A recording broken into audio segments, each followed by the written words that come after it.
இது Swiss chat அப்படிங்கிற வகை கீரை. ஸ்விஸ் சாட்டுக்கு தமிழில் என்ன பேர் அப்படின்னு சொல்லி தெரியல.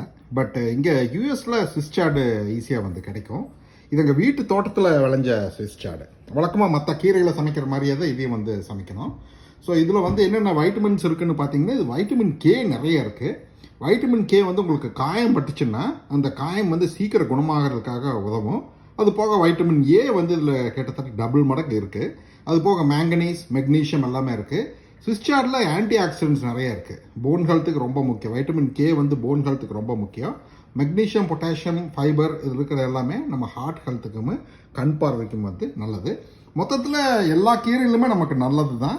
பட் அந்தந்த ஊருக்கு எந்தெந்த கீரை நேட்டிவோ அதை நீங்கள் சாப்பிட்டீங்க அப்படின்னா சீப்பாக இருக்கும். மற்றபடி தோட்டத்திலே விளையிறதுனால இதில் கெமிக்கல்ஸு அப்புறம் உரம் அதெல்லாம் எதுவுமே இல்லை. எல்லாமே நம்ம வீட்டிலே வந்து விளையும்.